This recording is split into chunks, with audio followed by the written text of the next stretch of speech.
এটি পুরনো দিনের কথা, যখন বর্ষার আশেপাশে ছোট ছোট গ্রাম ও সমৃদ্ধ জনপদ ছিল। এই জনপদগুলোর মধ্যেই ছিল একটি সাধারণ বাড়ি, যেখানে ফারুক নামের এক ব্যক্তি বাস করতেন। ফারুক ছিলেন অত্যন্ত সহজ সরল এবং অল্পে তুষ্ট একজন মানুষ। থাকার মধ্যে ছিল শুধু মাটির একটি কুঁড়ে ঘর। অভাবের কালো ছায়া এমনভাবে তাদের ঘিরে থাকত যেন তা বহু শতকের পুরনো। তবুও তিনি সব সময় আল্লাহর শুকরিয়া আদায় করতেন এবং মনে করতেন এটাই তার জন্য সর্বোত্তম। তার পরিবারে ছিলেন মোট ৪ জন: ফারুক, তার স্ত্রী এবং ২ সন্তান। গ্রামের মানুষ প্রায়ই ফারুককে জিজ্ঞেস করত, ফারুক, তুমি প্রতিদিন এত পরিশ্রম করো, তবুও তোমার দারিদ্র্য কেন দূর হয় না? এর উত্তরে ফারুক মুচকি হেসে বলতেন, আমি শান্তির সম্পদে ধনী। টাকার সম্পদ আমার কাছে কোনো মূল্য রাখে না। সেই প্রাচীন গ্রামে ২ ধরনের মানুষ বাস করত।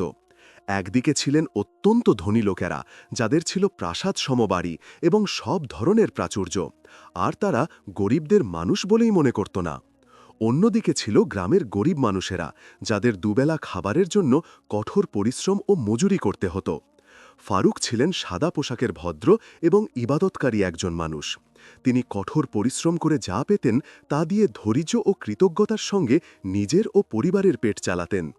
কখনো কখনো তো না খেয়ে থাকার মতো পরিস্থিতিও আসত। যখনই তিনি কারো কাছে সাহায্য চাইতে যেতেন, গ্রামের ধনীরা বলতো, তুমি তো আল্লাহর অনেক ইবাদত করো আর বলো যে টাকার কোনো মূল্য নেই, তাহলে যাও আল্লাহর কাছে গিয়ে রুটি চাও, আমাদের কাছে হাত পাচ্ছ কেন?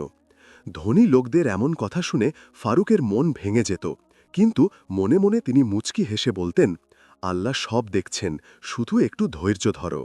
ফারুকের অবস্থা অবশ্য সব সময় এমন ছিল না। একসময় তিনিও খুব ধনী ছিলেন। গ্রামে তারও একটি বড় বাড়ি ছিল। তিনি বর্ষার বাজারে ব্যবসা করতেন। তার দোকানে সবসময় ভিড় লেগেই থাকত। তিনি সবার সাথে হাসিমুখে কথা বলতেন এবং অন্যান্য ব্যবসায়ীর তুলনায় দামে কিছুটা কম রাখতেন। তার এই উত্তম আচরণের কারণে আশপাশের ব্যবসায়ীরা তাকে হিংসা করত। তারা বুঝত, যতক্ষণ ফারুকের দোকান এই বাজারে থাকবে ততক্ষণ তাদের দোকানে কোনো ক্রেতা আসবে না। তাই তারা সিদ্ধান্ত নিল যে তারা ফারুককে বাজার থেকে তাড়িয়ে দেবে। একদিন এই সমস্ত ব্যবসায়ী নিজেদের মধ্যে সলা পরামর্শ করে মুগরাব বিন কাব নামের এক সওদাগরকে একটি কাফেলার বেশে ফারুকের কাছে পাঠাল। এই সওদাগরও ছিল একজন বড় ব্যবসায়ী, যে কাফেলা নিয়ে ব্যবসা করত, কিন্তু সে লোক ঠকানো এবং বেইমানি করার জন্য পরিচিত ছিল। যখন সে ফারুকের কাছে পৌঁছাল, তখন সে ফকিরের বেশ ধরেছিল। সে ফারুককে বলল, আমি দামেস্ক শহর থেকে এসেছি। আমি তোমার কাপড় এবং তোমার আচরণের অনেক প্রশংসা শুনেছি। আমি তোমার দোকানের সব কাপড় কিনতে চাই, কিন্তু আমার কাছে এই মুহূর্তে যথেষ্ট টাকা নেই। দামেস্ক থেকে আমার আরেকটি কাফেলা আসছে, যার নেতৃত্ব দিচ্ছে আমার ভাই। তার কাছেই আমার সব মালপত্র আছে। সে বর্ষার বাজারে পৌঁছালেই আমি তার কাছ থেকে টাকা নিয়ে তোমাকে পরিশোধ করে দেব। সে সন্ধ্যা নাগাদ পৌঁছে যাবে। ফারুক মনোযোগ দিয়ে লোকটিকে দেখলেন এবং বললেন, ভাই, আপনাকে খুবই ভালো মানুষ বলে মনে হচ্ছে। ব্যবসায় কিছুটা বিশ্বাস তো চলেই। আমি আপনাকে আমার সব কাপড় দিয়ে দিচ্ছি। সন্ধ্যার মধ্যে আপনি আমাকে আমার টাকা ফেরত দেবেন, তবে ততক্ষণ পর্যন্ত আপনাকে এখানেই বসতে হবে। সেই সওদাগর বলল, হ্যাঁ, আমি এখানেই আছি। এরপর ফারুক সেই বহুরূপী সওদাগরের সব জিনিস ঘোড়ার উপর চাপিয়ে দিলেন। মালবাহী কাফেলাটি বসরার বাজার থেকে বেরিয়ে গেল, আর সেই বহুরূপী সওদাগর ফারুকের কাছেই বসে এদিক ওদিক গল্প করতে লাগল। সে ভাবছিল এখন এখান থেকে কিভাবে পালানো যায়। কিছুক্ষণ পর আসরের আজান শুরু হল। সে ফারুককে বলল, চলো ভাই, নামাজ পড়ি। ফারুক লোকটির সাথে মসজিদে নামাজ পড়তে গেলেন। দুজন একসাথে মসজিদে প্রবেশ করলেন। নামাজ শেষে ফারুক দেখলেন সেই সওদাগর আর মসজিদে নেই। তিনি সেই ব্যবসায়ীকে অনেক খোঁজার চেষ্টা করলেন, কিন্তু এত মানুষের মধ্যে সে কোথাও চোখে পড়ল না। ফারুক দ্রুত নিজের দোকানে ফিরে এলেন। সেই সওদাগর সেখানেও ছিল না। ফারুক উদ্বিগ্ন হয়ে পড়লেন, কিন্তু ধৈর্য হারালেন না। তিনি শান্তভাবে নিজের দোকানে বসে ভাবলেন, হয়তো সওদাগরের কাফেলা চলে আসবে। কিন্তু কোনো সওদাগরের খবরও এলো না, কোনো কাফেলাও পৌঁছাল না। তিনি বুঝতে পারলেন যে সেই বহুরূপী সওদাগর তাকে ধোঁকা দিয়ে তার সব কিছু লুট করে নিয়ে গেছে। ফারুকের কিছু লোকের কাছে ঋণ ছিল, তাই তার বাড়িটিও বিক্রি হয়ে গেল। যে ব্যক্তি গতকাল পর্যন্ত আত্মমর্যাদাশীল ও সুখী ছিলেন, আজ তিনি অসহায়ত্বের প্রতিচ্ছবি হয়ে দাঁড়িয়েছেন। কিন্তু তিনি একবারের জন্য আল্লাহর সিদ্ধান্তের ওপর সন্দেহ প্রকাশ করলেন না। তিনি নীরবে নিজের স্ত্রী সন্তানদের নিয়ে গ্রামের বাইরে একটি কুঁয়ে ঘরে গিয়ে বসবাস শুরু করলেন। সময় কাটতে লাগল, কিন্তু ফারুকের পরীক্ষা কমল না। তিনি সারাদিন কঠোর পরিশ্রম করতেন। কখনো কারো খেতে মজুরি করতেন, তো কখনো কাঠ কেটে বিক্রি করতেন। চরম দারিদ্র্য সত্ত্বেও ফারুক কখনো সাহস হারাননি। তিনি সবসময় তার স্ত্রী সন্তানদের বলতেন, আল্লাহ ধৈর্যশীলদের সঙ্গে আছেন, তিনি একদিন নিশ্চয়ই সুবিচার করবেন। ফারুক ভাবতেন, হয়তো ধৈর্য ধরলে অবস্থার পরিবর্তন হবে, কিন্তু তার পরীক্ষা তখনও কমেনি। একদিন গ্রামে ভয়ানক বৃষ্টি হল। সেই গ্রামের যত গরিব মানুষ ছিল, তাদের কুঁড়েঘরগুলো সব পানিতে ভেসে গেল, কিন্তু ধনী লোকেদের আলিশান বাড়িগুলো যেখানে ছিল সেখানেই দাঁড়িয়ে রইল। ফারুকের মাথা গোজার ঠাঁইও রইল না। পরিস্থিতি এতটাই খারাপ হয়ে গেল যে তার বাচ্চারা প্রায়ই খোলা আকাশের নিচে ঘুমাত। তার স্ত্রী প্রতি রাতে কাঁদতেন, কিন্তু ফারুক তাকে সবসময় সান্ত্বনা দিতেন। তিনি বলতেন, লুবনা বেগম, নিশ্চয়ই আল্লাহ এই পরীক্ষার মাধ্যমে আমাদের কাছ থেকে সব কিছু নিয়ে নিয়েছেন, কিন্তু কোনো চিন্তা নেই। যতক্ষণ আমরা বেঁচে আছি পরিশ্রম করব এবং আল্লাহর সত্তার ওপর ভরসা রাখব। তিনি একদিন নিশ্চয়ই আমাদের কথা শুনবেন। লুবনা চোখের জল মুছে বললেন, যদি আপনার বিশ্বাস এত দৃঢ় হয় তবে আমিও ধৈর্য ধরব। এরপর একদিন জুবায়ের বিন আব্দুর রহমান, যিনি বসরার একজন বড় ব্যবসায়ী এবং ভেড়ার বড় পালের মালিক, সাহেবুল গানাম বা ভেড়ার মালিক নামে পরিচিত ছিলেন, তিনি ফারুককে নিজের কাছে ডাকলেন এবং বললেন, গত কিছুদিন ধরে আমার ভেড়ার পালের রাখাল ছুটিতে আছে। তুমি যদি চাও তবে এই ভেড়াগুলোর দেখাশোনা করতে পারো। এর বিনিময়ে আমি তোমাকে কিছু টাকা দেব। ফারুক সাথে সাথেই রাজি হয়ে গেলেন। এখন তিনি প্রতিদিন লাঠি হাতে পাহাড়ের দিকে চলে যেতেন এবং সারা দিন ভেড়া চড়াতেন। গ্রামের লোকেরা এখন তাকে ফারুক রাখাল নামেই ডাকতে শুরু করল। সারাদিনের পরিশ্রমের পর তিনি কিছু টাকা পেতেন, যা দিয়ে খাবার কিনে বাড়ি নিয়ে যেতেন এবং স্ত্রী সন্তানদের পেট ভরাতেন। কখনো কখনো তিনি নিজে না খেয়ে থাকতেন এবং পানি পান করে রাত কাটিয়ে দিতেন। কিন্তু সব সময় তিনি আল্লাহর ওপর ভরসা রাখতেন যে সেই সত্তা তার অবস্থার পরিবর্তন করতে সক্ষম। তবে ফারুকের পরীক্ষা এখানেই শেষ হয়নি। একদিন ফারুক ভেড়া নিয়ে জঙ্গলের দিকে গেলেন। একটি গাছের নিচে বসে তিনি বিশ্রাম নিতে লাগলেন এবং কিছুক্ষণ পরেই ঘুমিয়ে পড়লেন। যখন তার ঘুম ভাঙল, দেখলেন ভেড়াগুলো সেখানে নেই। ভেড়াগুলোকে সেখানে না দেখে তিনি সাথে সাথে উঠে পড়লেন এবং এদিক ওদিক খুঁজতে লাগলেন। তিনি ভেড়াগুলো খুঁজে বের করার জন্য অনেক চেষ্টা করলেন, কিন্তু জঙ্গলে কোথাও তাদের দেখা পেলেন না। তার কাছে আর কোনো পথ খোলা ছিল না। তিনি আকাশের দিকে তাকিয়ে একটি দীর্ঘশ্বাস ফেললেন, তারপর বললেন, হে প্রতিপালক, তুমি রিজিক দাতা। তুমি দিয়েছিলে, তুমি আবার ফিরিয়ে নিলে, কিন্তু হে আমার আল্লাহ, তোমার প্রতিটি অবস্থায় শুকরিয়া। এরপর তিনি সোজা জুবায়েরের কাছে গেলেন। তার চেহারায় ভয়ের ছাপ স্পষ্ট ছিল, শ্বাস প্রশ্বাস দ্রুত চলছিল। জুবায়ের রাগের সাথে জিজ্ঞেস করলেন, ফারুক, তুমি এখানে একা কি করছো? আমার ভেড়াগুলো কোথায় গেল? ফারুক অসহায়ভাবে উত্তর দিলেন, সাহেব, আমার চোখ লেগে গিয়েছিল, ভেড়াগুলো জঙ্গলে কোথাও হারিয়ে গেছে। আমি সারা রাত খুঁজে দেখব, আপনি আমাকে কিছুটা সময় দিন। জুবায়েরের মুখ রাগে লাল হয়ে গেল। তিনি বললেন, সময়? তুমি জানো আমার জন্য সেই ভেড়াগুলো কতটা মূল্যবান ছিল? গ্রামের অন্য লোকেরাও সেখানে জড়ো হল। তাদের মধ্যে একজন বলল, এ তো আগে থেকেই অভাগা, এর কাছে যা কিছুই আসে তাই নষ্ট হয়ে যায়। জুবায়ের রাগের সঙ্গে বললেন, ফারুক, যে কোনো জায়গা থেকে আমার ভেড়া খুঁজে ফিরিয়ে আনো, নয়তো আমার ক্ষতিপূরণ করো। ফারুক অসহায়ভাবে বললেন, সাহেব, আমার কাছে তো কিছুই নেই, আমি কিভাবে আপনার ক্ষতিপূরণ করব? তখন জুবায়ের তার শেষ সিদ্ধান্ত শোনালেন, যতক্ষণ না আমার ক্ষতিপূরণ হয় ততক্ষণ তুমি আমার গোলামি করবে। ফারুকের আর কোনো উপায় ছিল না। তিনি জানতেন, যদি তিনি অস্বীকার করেন তবে গ্রামের এই অত্যাচারী লোকেরা তাকে চোর বলে মারবে। তিনি নীরবে মাথা নিচু করে বললেন, ঠিক আছে, আমি আপনার গোলামি মেনে নিলাম। ফারুকের জীবন এখন আগের চেয়েও খারাপ হয়ে গেল। তিনি সারা দিন জুবায়েরের সব কাজ করতেন এবং রাতে ক্লান্ত হয়ে যখন বাড়ি পৌঁছাতেন তখন তার স্ত্রীর মন দুঃখে ভরে উঠত। তিনি এত ক্লান্ত থাকতেন যে নিজের সন্তানদের সাথে কথা বলারও সাহস থাকত না। তিনি রাতে আল্লাহর কাছে কান্নাকাটি করে বলতেন, হে আল্লাহ, আমার উপর রহম করো। এখন সব কিছু আমার সহ্যের বাইরে চলে গেছে। আমার উপর এমন বোঝা দিও না যা বহন করার শক্তি আমার নেই। আমার জন্য সহজ করে দাও। ফারুকের জুবাইরের কাছে কাজ করতে করতে পুরো 1 বছর কেটে গেল।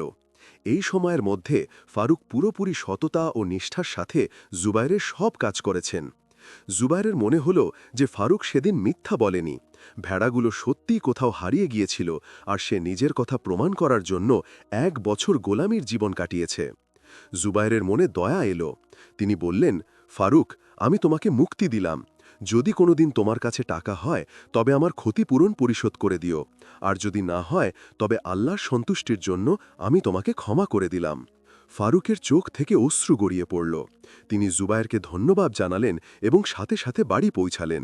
তিনি খুশি হয়ে স্ত্রী সন্তানদের বললেন, জুবায়ের আমাকে মুক্তি দিয়েছেন, এখন আমি অন্য কোথাও রোজগার খুঁজব এবং আমার অবস্থা বদলানোর চেষ্টা করব।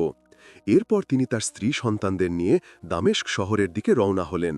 তিনি সিদ্ধান্ত নিলেন যে অবস্থার পরিবর্তন না হওয়া পর্যন্ত তিনি আর ফিরে আসবেন না। গ্রামের লোকেরা তাকে নিয়ে ব্যঙ্গ করতে লাগল। দেখো এই রাখালকে, যে গতকাল পর্যন্ত ধনীদের গোলাম ছিল, এখন নিজেই ধনী হওয়ার স্বপ্ন নিয়ে বিদেশে যাচ্ছে।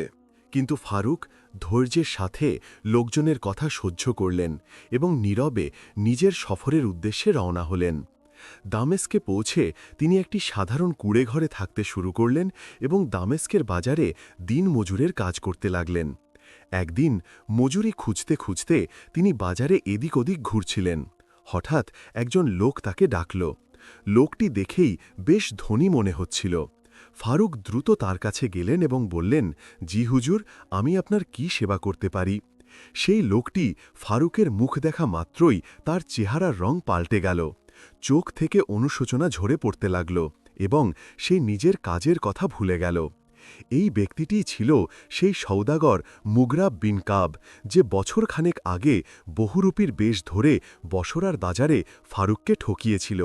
তবে এখন এই সওদাগর সৎ পথে ফিরে এসেছিল। সে প্রতি রাতে যখন ইবাদত করত তখন তার বিবেক তাকে দংশন করত। তুমি এক বান্দার সাথে খুব বড় ধোঁকা করেছ। যতক্ষণ না তুমি আল্লাহর সেই বান্দার হক ফিরিয়ে দিচ্ছ ততক্ষণ তোমার ইবাদত কবুল হবে না। ভাগ্য আজ তাকে ফারুকের সামনে এনে দাঁড় করিয়ে দিল। সওদাগর ফারুকের পায়ে পড়ে কাঁদতে লাগল। সে বলল, হে ফারুক, আমাকে ক্ষমা করে দাও, আমি তোমার প্রতি অনেক বড় জুলুম করেছি। ফারুক অবাক হয়ে দাঁড়িয়ে রইলেন। বুঝতে পারছিলেন না যে এই সওদাগর কেন তার পায়ে পড়ে কাঁদছে। বাজারের লোকজনও বিস্মিত হল যে এত বড় ও ধনী সওদাগর কেন একজন সাধারণ মানুষের পায়ে পড়ে কাঁদছে। সওদাগর ফারুককে নিজের দোকানের ভেতরে নিয়ে গেলেন, দরজা বন্ধ করলেন এবং আস্তে করে বললেন, আমি সেই ব্যক্তি যে বসরার বাজারে ধোঁকা দিয়ে তোমার সব মাল লুট করেছিলাম। সওদাগর কাঁদতে কাঁদতে বললেন, আমি বসরার বাজারের ব্যবসায়ীদের কথাই এই কাজ করেছিলাম। তারা তোমাকে হিংসা করত এবং চাইত যে তুমি বসরা ছেড়ে চলে যাও। তাই তারা আমাকে উস্কানি দিয়েছিল এবং আমি তোমার ওপর এই জুলুম করেছিলাম। প্রথমে আমার কোনো অনুশোচনা হয়নি, কিন্তু পরে আমার বিবেক জেগে উঠল। যখনই রাতে ঘুমাতে যেতাম স্বপ্নে দেখতাম যে তুমি আমার জামার কলার ধরে আছো এবং বলছো যে আমি তোমাকে আল্লাহর আদালতে পেশ করব। এই স্বপ্নগুলো আমাকে শান্তি দিত না। আমি তোমাকে বসরার বাজারে, গলিতে, সব জায়গায় অনেক খুঁজেছি, কিন্তু তোমার কোনো চিহ্ন পাইনি। অবশেষে আমি আমার রবের কাছে কেঁদে কেঁদে দোয়া করলাম, হে আল্লাহ, আমাকে তোমার সেই বান্দার সাথে মিলিয়ে দাও যাতে আমি তাকে তার হক ফিরিয়ে দিতে পারি। আজ আল্লাহ আমার কথা শুনেছেন। এরপর সে ফারুকের হাত ধরে বলল, ভাই, এই পুরো দোকান এখন তোমার। তোমার মাল দিয়ে আমি যা কিছু উপার্জন করেছি, যা কিছু কিনেছি, সব তোমার। এইগুলো সেই বাড়ির চাবি যা আমি এই দোকান থেকে উপার্জন করে কিনেছি। সেই ব্যবসায়ী ফারুকের পায়ে পড়ে ক্ষমা চাইতে লাগল। ফারুক ছিলেন দয়ালু মনের মানুষ, তাই তিনি সাথে সাথেই সেই সওদাগরকে ক্ষমা করে দিলেন। সওদাগর বাইরে এসে বাজারের লোকজনকে জড়ো করে ঘোষণা করলেন, লোকেরা, এই দোকানের আসল মালিক এই ব্যক্তি, আজ থেকে এই দোকানে বসবে। এরপর সেই সওদাগর সেখান থেকে চলে যেতে শুরু করলে ফারুক তাকে থামালেন এবং বললেন, হে বন্ধু, তুমি কোথায় যাবে? এমন করো, তুমি এখানেই আমার কাছে থেকে যাও এবং আমার সাথে কাজ করো। তুমি আমার সাথে ভুল করেছিলে, কিন্তু তুমি আমার সব কিছু আমাকে ফিরিয়ে দিয়েছ। এমনকি আমি যা উপার্জন করতে পারতাম তার চেয়েও বেশি কামাই করে ফিরিয়ে দিয়েছ। তাই আমি তোমাকে আমার ব্যবসায় অংশীদার করতে চাই, আর এখন এটি তোমার জন্য হালালও হবে। সেই সওদাগর ফারুকের কথা মেনে নিলেন এবং তারা একসাথে কাজ করতে লাগলেন। তারা দুজনে মিলে এত পরিশ্রম করলেন যে তারা দামেস্কের সবচেয়ে বড় ব্যবসায়ী বলে পরিচিত হতে লাগলেন। ফারুকের স্ত্রী সন্তানরা এখন সুখে শান্তিতে জীবনযাপন করতে লাগলেন। একদিন ফারুক সিদ্ধান্ত নিলেন যে তিনি বসরা ফিরে যাবেন। তিনি শস্যে ভরা একটি কাফেলা প্রস্তুত করলেন এবং নিজের গ্রামে গিয়ে পৌঁছালেন। গ্রামের ধনী লোকেরা তাকে দেখে অবাক হয়ে গেল। ফারুক গ্রামের প্রত্যেক গরিবের দরজায় কড়া নেড়ে তাদের শস্য সরবরাহ করলেন এবং তাদের আর্থিক সাহায্যও করলেন। এই গ্রামের যে অহংকারী লোকেরা ছিল, ফারুকের উন্নতি দেখে তাদের অহংকার ধূলিসাৎ হয়ে গেল। প্রিয় দর্শক, নিঃসন্দেহে আমাদের জীবনে অনেক অসুবিধা আসে। যদি আমরা এই অসুবিধাগুলোতে ধৈর্য ধরি এবং আল্লাহর ওপর বিশ্বাস রাখি, তবে নিশ্চিতভাবে আল্লাহ আমাদের কখনো একা ছেড়ে দেবেন না।